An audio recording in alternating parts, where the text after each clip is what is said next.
9 horas e 52 minutos. Dados do Cadastro Geral de Empregados e Desempregados do IBGE divulgados nessa quarta-feira mostram o cenário do trabalho com carteira assinada aqui em Campinas no mês de janeiro.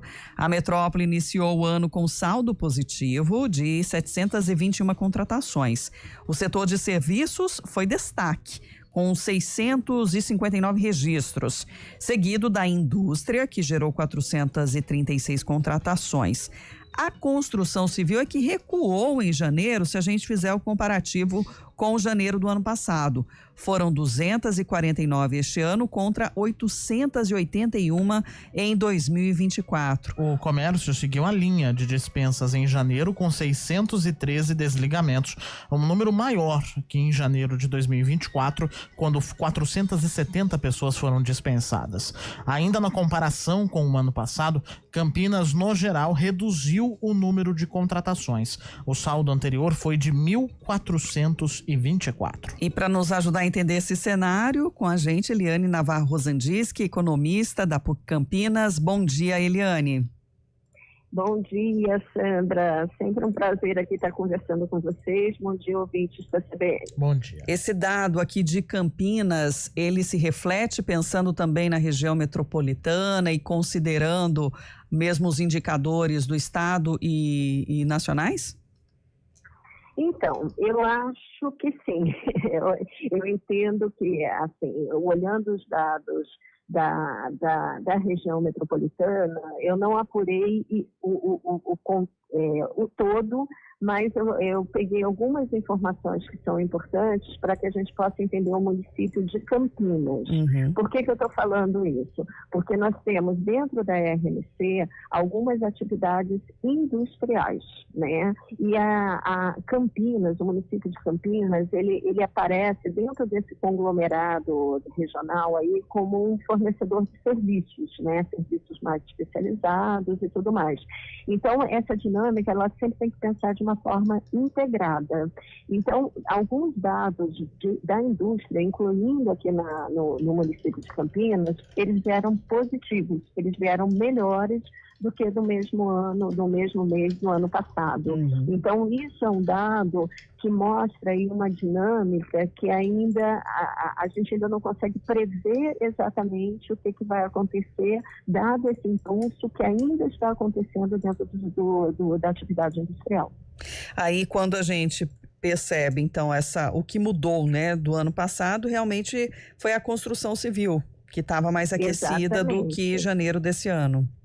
Exatamente, né? Lembrando que o ano passado nós tínhamos uma Constituição Civil, nós tínhamos um período ainda forte dentro de algumas estratégias do PAC, algumas estratégias aí de obras públicas que fazem parte ainda dentro de uma estratégia de manutenção da cidade, né, municipal. Então, esse setor da indústria, da indústria da construção civil, ele aparece muito forte quando você tem esse impulso, pode ser um impulso público, né, a partir das prefeituras e tudo mais, por essas obras. E mesmo aqui em Campinas, eu acho que a gente ainda tem que esperar um pouco, mas eu entendo que o setor da construção civil, aí pensando o município de Campinas, ainda vai avançar bastante, porque nós temos vários empreendimentos imobiliários acontecendo. Mas qual que é a questão da construção civil? Ela tem uma certa sazonalidade e uma demanda muito específica, ela é um pouco imprevisível, né? Existem momentos em que a atividade da construção ela pode estar ativada, em outros momentos ela pode não estar tão ativada, tudo depende de algumas conjunturas, seja conjunturas eleitorais e tudo mais, que às vezes forçam um pouquinho a coisa do município, sejam conjunturas de taxas de juros mais adequadas para financiamento de longo prazo e para que a estratégia de compra de imóveis aconteça. Então, ele tem um movimento que acompanha alguns determinados indicadores que não são propriamente os indicadores da dinâmica de produção industrial, que aí tem aquela sazonalidade típica do comércio, que aí no ano dá para a gente enxergar exatamente como que vai ser o movimento desse setor. Uhum. A indústria teve uma recuperação se comparado ao ano passado, né?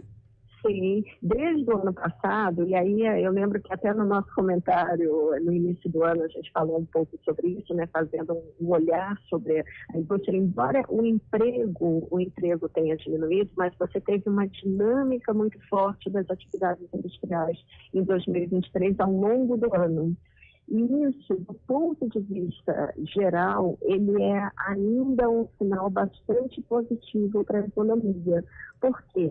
Porque vai mostrando que nós estamos aqui com a despeito de uma taxa de juros alta, uma política monetária mais restritiva, que de alguma forma coloca um freio na atividade econômica, o emprego industrial ele está funcionando. E esse emprego industrial ele tem um componente importante aí, que ele gera um trabalho de maior salário e com maior potencial de sustentação de demanda. Então, do ponto de vista da virtuosidade do sistema, a gente sempre tem que ficar muito atento para o que está acontecendo no emprego industrial, porque essa dinâmica do emprego industrial, ela é mais estruturante para a economia. Isso mostra que ainda existe um grau de confiança nas atividades, nesse conjunto de atividades. Por outro lado, eu tenho 2 dados negativos aí, 3 dados que me chamaram muita atenção.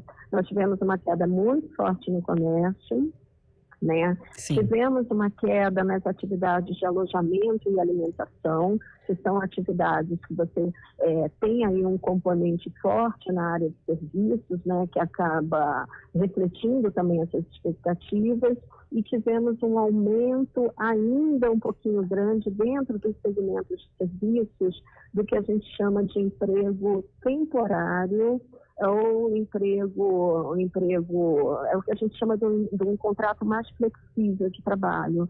A nossa taxa, entre os admitidos, a nossa taxa de pessoas que entraram com um trabalho mais flexível, né, com esse trabalho mais temporário e tudo mais, deu 16%. É um número muito alto, quando que no ano passado essa taxa deveria estar em torno de 10%.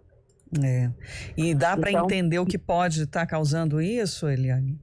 Sim, justamente essa instabilidade. Eu falo que nesse momento a gente está vivendo, por exemplo, esse mês de janeiro mostrou assim um momento de muita instabilidade. O que isso significa? As expectativas estão muito incertas. Por quê? O que nós tínhamos em janeiro? O Banco Central dizendo que mais 2 vezes a taxa Selic vai subir. Então você tem uma subida de taxa de juros que é um freio na economia. Para as atividades industriais, você tem aí uma questão que nós temos parcerias fortes com os Estados Unidos, e não sabendo exatamente como que está o cenário externo americano. E, ao mesmo tempo, essa questão inflacionária aí aparecendo. Então, é natural que eu tenha uma confiança que o PIB está crescendo, que o PIB está se desenvolvendo, que a massa de salário está crescendo, que a demanda está crescendo. Mas, por outro lado, são 3 fatores negativos. Então, ao invés de contratar um trabalhador em tempo indeterminado, eu vou contrato por um tempo parcial. Eliane, a gente teve um áudio que ficou com uma certa incompreensão agora no final, quando você falava do cenário que tem de positivo, né, na geração de empregos, de remuneração, mas, por outro lado, incertezas quanto à evolução da taxa de juros e evolução quanto às exportações para o governo americano, porque no governo Trump toda uma discussão de comércio internacional ficou ali sob suspense. Eliane Navarro Rozandis, que é economista da PUC Campinas, a quem eu agradeço por trazer essa análise para os nossos ouvintes. Eliane. Tá bom, então, vamos aguardar agora no próximo ano para entender fevereiro o que está acontecendo, porque provavelmente